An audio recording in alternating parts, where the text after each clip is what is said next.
Herkesin hayatı acılı, şirinli, uğurlu veya uğursuz maceralar ve əhvalatla doludur. İnsan özünü tanıyan vaxtdan başına gəldiklərini və həyatda təcrübə elədiyi hər hadisəni nədənsə başqaları ilə paylaşmaq istəyibdir. Bu, bəlkə özünü, ruhunu yüngülləşdirmək üçün olubdur. Ya da başqaları ibrət götürsün, təhlükələri tanısın, gözü açılsın deyə ürəyini başqalarına açıbdır. Və beləliklə də uzun keçmişdən bəri şəfahi və yazılı nağıllar, əfsanələr, dəstanlar və bizim dövrümüzdə də modern hekayələr formalaşıbdır.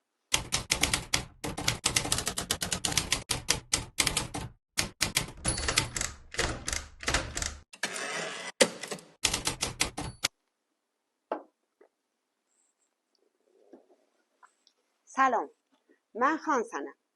Bu bizim birinci videomuzdur. Bu videoda sizinlə hekayə haqda danışacağım. Biz dönüb tarixə ətraflı baxanda görürük ki, ingilisli yazıcı Ian Forster'ın dediyi söz çox da inanılmaz nəzərə gəlmir. O deyir ki, Neandertalların ya həmin ilkin insanların baş çanağı ya cümcümələrinin şəklindən bəlli olur ki, onlar da hekayə dinləyirmişlər. Demək, nə qədər ki, insanın ürəyi döyünür və ruhu vəzdə gəlir, onu düşündürücü, qorxulu və maraqlı macəralar da qara-qara izləyir və hekayələr də yaranacaqdır. Bundan dolayı da öz dövrünün sadə və ya mürəkkəb şərtlərindən asılı olaraq hekayənin də yeni formatı üzə çıxacaqdır. Hörmətli dostlarım, mən çalışacağam ki, birlikdə olduğumuz bu müddətdə bu mövzunu hər kəsə aydın və anlaşıla biləcək bir dildə bəyan edəyim. Bəllidir ki, hekayənin quruluşunu təşkil edən elementləri ya ünsürləri göstərməkdən öncə onu, yəni hekayəni açıqlamaq lazımdır. Hər şeydən əvvəl bunu xatırladım ki, tanınmış və böyük yazıçıların hekayə haqda təriflərini ifadə etməklə yenə də bu zəmində standart və hər nəyi özündə toplamış bir izahat vermək demək olar ki, mümkün olmayacaqdır. Bizim burada hissə-hissə hekayənin elementləri və yazmaq metodları haqda silsilə danışıqlarımız olacaqdır. Bu işdə təkcə yazıçılar üçün deyil, bəlkə oxucular üçün də vacib məqamlardan sayılır. Onların məlumatı hekayə haqda çoxaldıqca, onlarda oxumaq ləzzəti daha da çoxalacaqdır. David Lutz demişkən, həm hekayə yazmaq hünərdir, həm hekayə oxumaq. Mən bu yolda hamımıza uğurlar diləyirəm. İngiliscə story və farsça dastan deyilən hekayə rivayət şəklində kiçik ədəbi nəsr əsərinə deyilir. Hekayə epik növün həcm etibarı ilə kiçik bir janrıdır.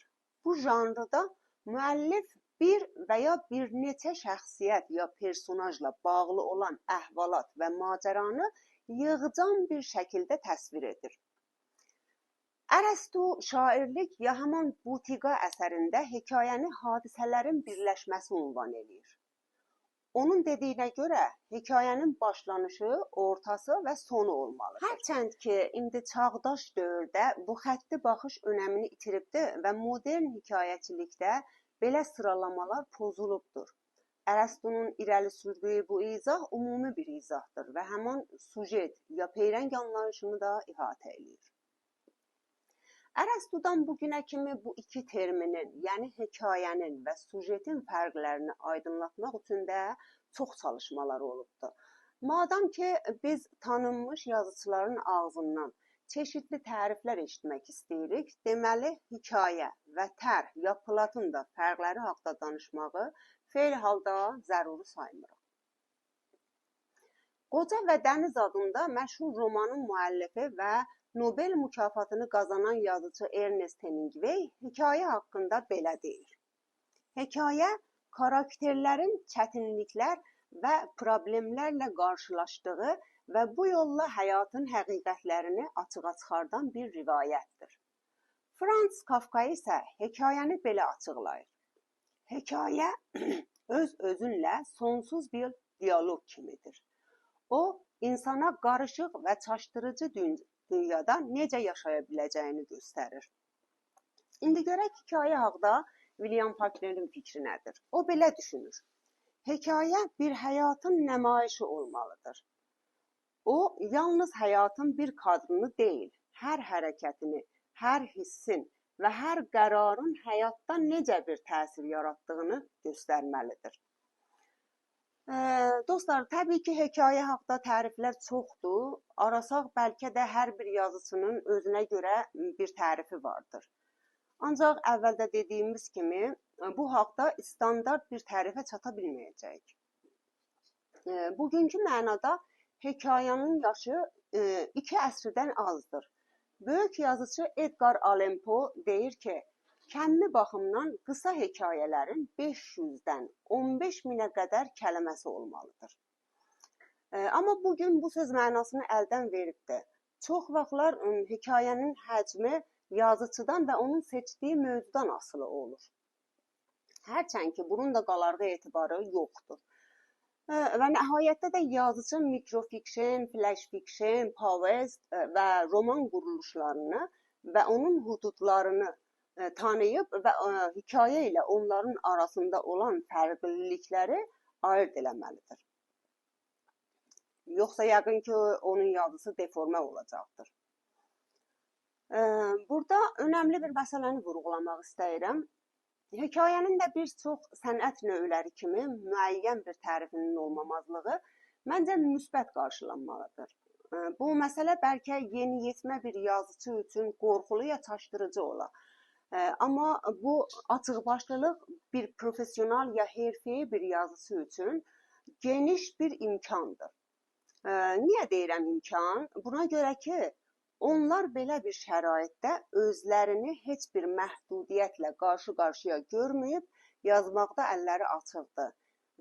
Yəni, belə bir durumda yazılarının üstündə necə istəsələr manevr verə bilirlər.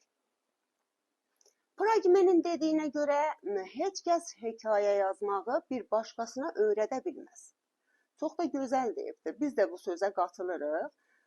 Düzdür, heç kəs başqasına deyə bilməz ki, sən necə yazısan. Niyə ki, hekayə yazmaq büsbütün bir yaradıcılıq praktikasıdır. Yəni, xəllaqiyyətə bağlı olan bir əməldir. Səndə yaradıcılıq qüvvəsi ya xəllaqiyyət potansiyeli olmalıdır. Bu xəllaqiyyət ya yaradıcılıq potansiyeli yazıcının öz daxilində baş verməlidir.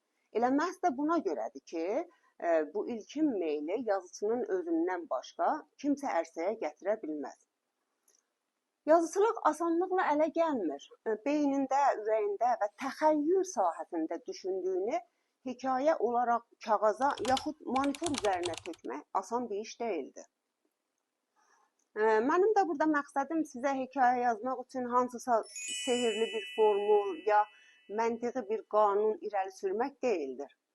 Əsasən istəsək də dünyanın heç bir yerində belə bir imkan əldə yoxdur.